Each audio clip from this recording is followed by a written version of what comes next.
আসসালামু আলাইকুম everyone, welcome to my channel flavour fusion by Oishi. আশা করি আপনারা সবাই অনেক ভালো আছেন। তো আজকে আমি রান্না করব পাক্কি বিরিয়ানি। পাক্কি বিরিয়ানির জন্য সর্বপ্রথম পেঁয়াজের বেরেস্তা করে নেব। তো কড়াই গরম হয়ে এলে কড়াইয়ে পরিমাণ মতো তেল ঢেলে দেব। তেল গরম হয়ে এলে 2 কাপ পেঁয়াজ কুচি দিয়ে দেব। বেশি নাড়াচাড়া করা যাবে না। পেঁয়াজ বাদামি হয়ে এলে একটা প্লেটে নামিয়ে নেব। তো এই যে পেঁয়াজ বেরেস্তাটা রেডি হয়ে গিয়েছে। পেঁয়াজ বেরেস্তা করে রাখা তেলে আলুগুলো দিয়ে ভালো করে ভেজে নিব। আর হ্যাঁ, মাংসটা ভেজে নিলে মাংসগুলো পরবর্তীতে ভেঙে যাওয়ার কোনো ভয় থাকে না।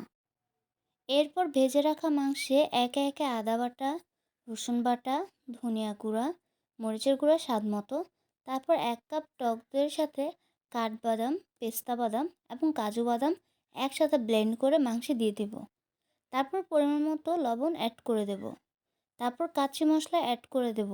এখানে আমি 2 প্যাকেট মশলা ইউজ করেছি, যেহেতু আমরা 2 কেজি চালের কাচ্চি রান্না করছি।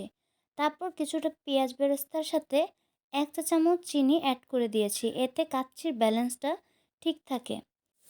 তারপর 1 কাপ তেল দিয়ে দিয়েছি। তারপর কাচ্চির মশলায় থাকা দারচিনি, এলাচ এগুলো দিয়ে দিয়েছি। তারপর সবগুলো উপকরণ ভালো করে হাতের সাহায্যে মাখিয়ে ম্যারিনেট করে নেব।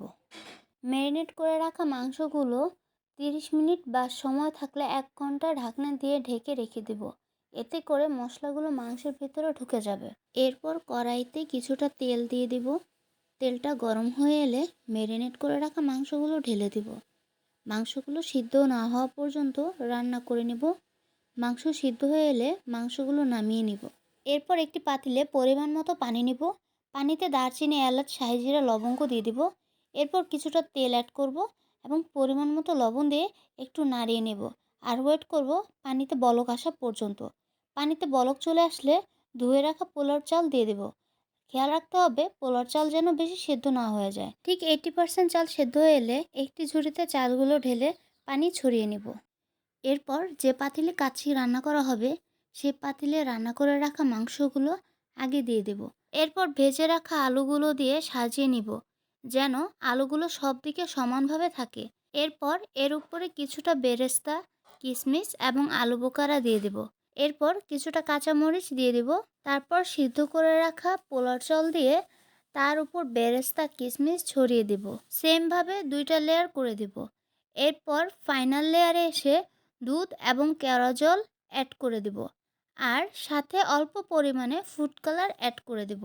এরপর বেরেস্তা, কিশমিশ ছড়িয়ে দেব। তারপর উপরে কিছুটা আবার কাঁচামরিচ দিয়ে সাজিয়ে নিব। এরপর একটি ফয়েল পেপার নিয়ে কাচ্চির পাতিলটিকে ভালো করে সিল করে দিতে হবে, যেন বাইরের বাতাস ভিতরে আর ভিতরের বাতাস যেন বাইরে না যেতে পারে। পাতিলের সাথে ফয়েল পেপার ভালো করে সিল করার পরে চুলায় একটি মোটা তলানিযুক্ত প্যান দিয়ে দেব এবং চুলার আঁচ বাড়িয়ে দেব। প্যানটি গরম হয়ে এলে কাচ্চির পাতিলটি দিয়ে চুলার আঁচ মিডিয়ামে রেখে প্রায় 20 থেকে 25 মিনিট ভাপে রেখে দেব। 20 থেকে 25 মিনিট পর কাচ্চির পাতিলটি নামিয়ে বড় এক পাতিলে ঢেলে ভালো করে মিশিয়ে নিতে হবে। তৈরি হয়ে গেল সুস্বাদু পাক্কি বিরিয়ানি। আপনারা এই রেসিপিটি ফলো করে রান্না করতে পারেন।